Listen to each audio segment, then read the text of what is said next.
The Houston Texans are on to the New York Jets, who they play on Thursday. And even though the Jets just lost to the bum-ass New England Patriots, I can say that. I feel like we got to press the reset button. A team that is yet to put together 60 complete minutes is now, again, 0-0, Joe. 0-0 on the season. If the Jets are 0-0, I feel very differently about this game. Aaron Rodgers, Garrett Wilson, Devontae Adams, Breece Hall. Everyone's 0-0. Woo! That's going to be a good football team this year, Paul. Texans got their work cut out for them. In theory, it would be a good team. Alas, earwax, at least for the folks up in New York. Sports up there, not very good right now. Seeing on TV, what would losing this series mean for the Yankees? Well, it's the same Yankees team that we've seen for the last 20 years. That's what it would mean.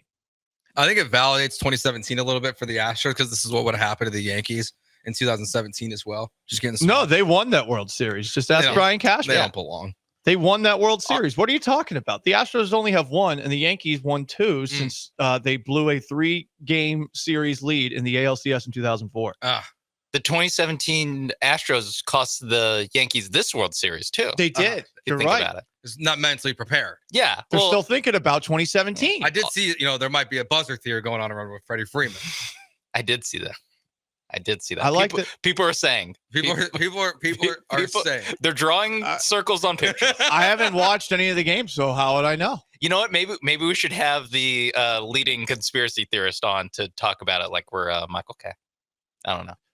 Aren't the Killer Bees going to do that? Don't they do that? I think it's Bonda. It is Bonda. It is Bonda that's doing it. Okay. I figured it was Michael Schwab or something like that. No. Bonda decided he was going to be a troll and start circling. He's basically doing Freeman's a social jersey. experiment to try to make it happen again.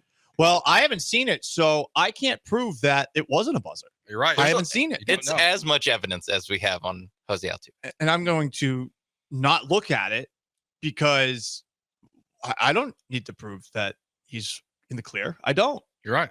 I'm not a journalist. I'm an idiot with a microphone. I'm getting a little frustrated with the Houston Texans messaging. And yesterday, DeMeco Ryans had his press conference. Very early in the press conference, he was asked about what the Texans can do to fix their offense. And you hear this audio, you would think that another question was asked.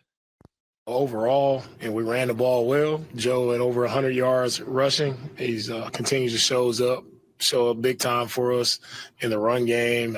The way our guys block up front in the run game, and the way they, not only the front but our tight ends, our receivers, everybody involved. Guys did a really good job of working to stay attached and finish there. In our passing game, thought we had a lot of really good reps in the passing game. CJ was able to make a lot of plays and go through his progression. Full field read. So he's only able to do that with good protection. So we had a lot of great reps from all of our guys. He was asked what can be fixed on offense. Go to the Texans transcripts. That's what he was asked. Straight into the positive. I was confused, as I know you set it up before. I was very confused as the audio was playing because that's not anything of what he just said. He just told you how great everything is. Everything's great, Paul. A lot of great reps. A lot of good protection. Great reps. I think he said that 3 times. He did. He was also asked about the offensive line's struggles in pass protection. You are going to notice a theme here. Here is DeMeco Ryans, head coach of your Houston Texans, at yesterday's press conference. I think when CJ is able to throw for as much as he threw for and make the plays he's able to make, of course, guys did a good job in the passing game. And look, everybody wants to talk about the pass blocking and all those things. Our guys did a good job, and overall, we've had a lot of good reps in the passing game. So let's talk about those good reps that we've had.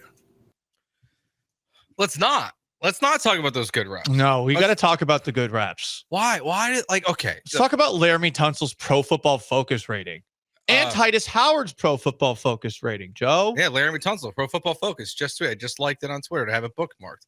No pressure's given up this week. Good for you, Laramie Tunsil. Good reps. Okay. I understand that this is who DeMeco Ryans is.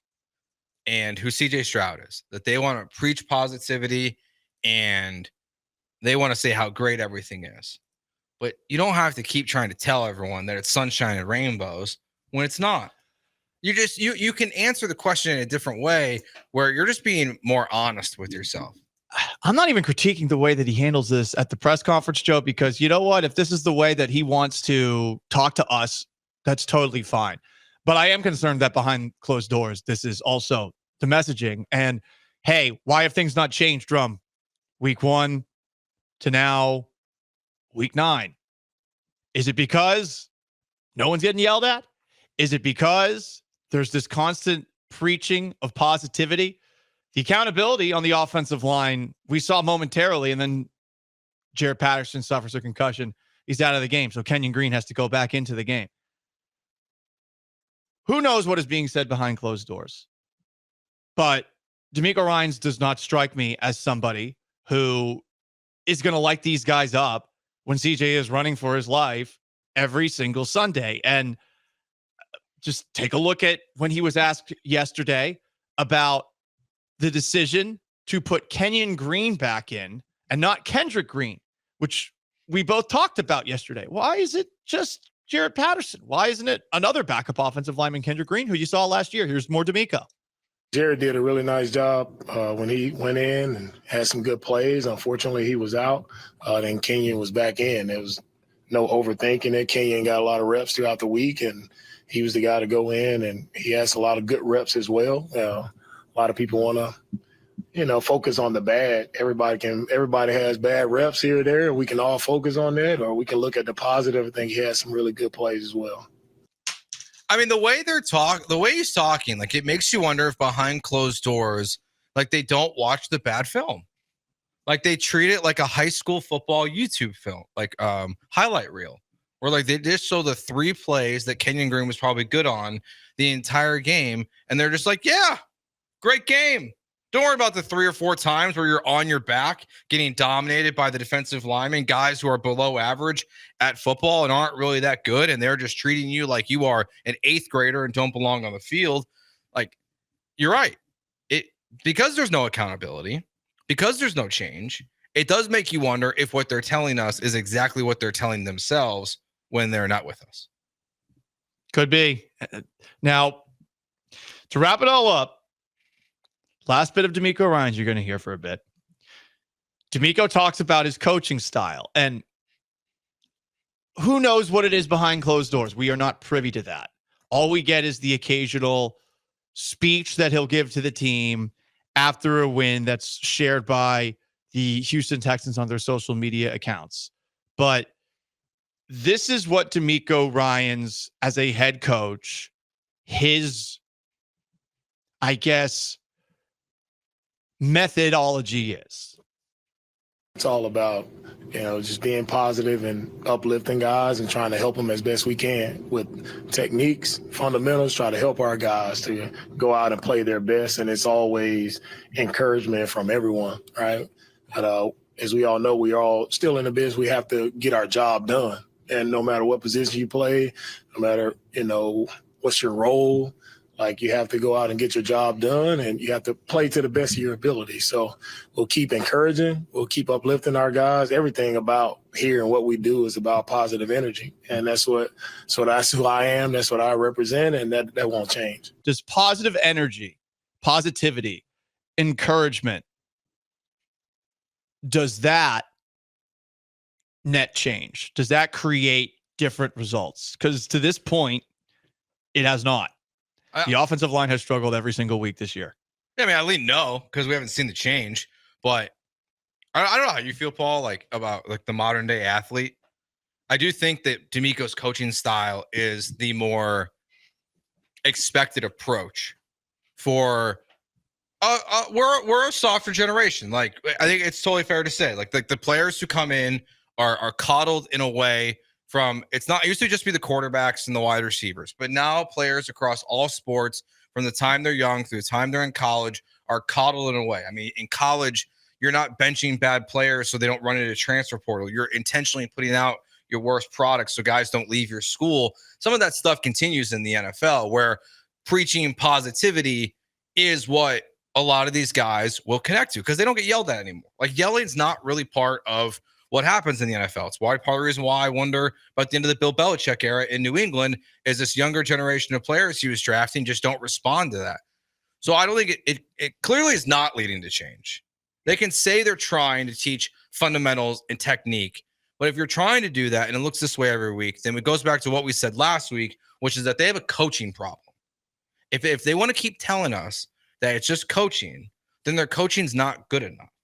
So at some point, I guess we just have to stop blaming the players for all being bad and say it's all on Nick Caserio and it's all on the coaching staff for why this team cannot adjust and cannot get better every single week. Because that's what they're telling us. It's not the players' fault. And the results speak otherwise. I don't put this on the coaching entirely, maybe a little bit on Bobby Slowick, but if nothing is changing, is this the right approach to get different results?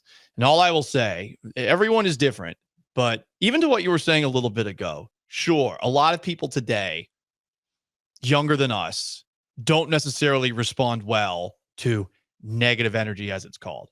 But whether it was my high school football coach, Coach Field, who is not my positional coach, but somehow knew how to get under my skin every single practice, always got the most out of me, or the first radio boss I ever had, Gavin Spittle, who I think is the best radio boss in the game.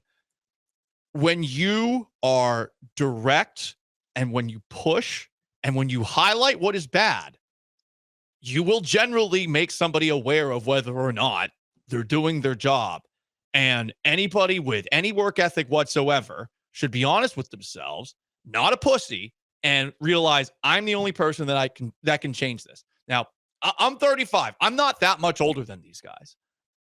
I think it's interesting that this has been such a essentially sweeping change across the NFL where there's no Belichick's. Sean Payton's one of the few left who I think are kind of confrontational with how they speak with their players. I feel like you need a little more of it. And I would like to see, I know we're not going to, DeMeco Ryans have a little bit of that with where things are going right now because it's not looking good. And this is the last thing I want to hear. And I just don't. And the going back to the Kendrick Green one or Kenyon Green, these guys are hard to keep track of. I just find that answer totally unacceptable and that decision-making process. The fact that it's been so bad and you finally pull the trigger and they honestly, they could have done it sooner. Like at some point you have to acknowledge what's happening in front of you. They wait and they wait and they wait. They finally make the decision. Unfortunately, Patterson gets the concussion, but then just be like, oh, he had a bunch of good reps in practice. I don't care. Like we talked about this last week. They don't practice. They don't practice hard. They're not going full speed. Like this very good Texans defensive line is not going full speed against this offensive line every single week in practice. I don't have to be there to know that. It's a fact. The NFL has changed. So you can't tell me he's got good reps. Well, maybe you don't know how to run the stunts that everyone else does, DeMeco. Like your offensive line's totally unprepared every single week for what they're having. So you can keep preaching change and change and change, but this week, like you might get your quarterback killed because it happened the last time you played the Jets.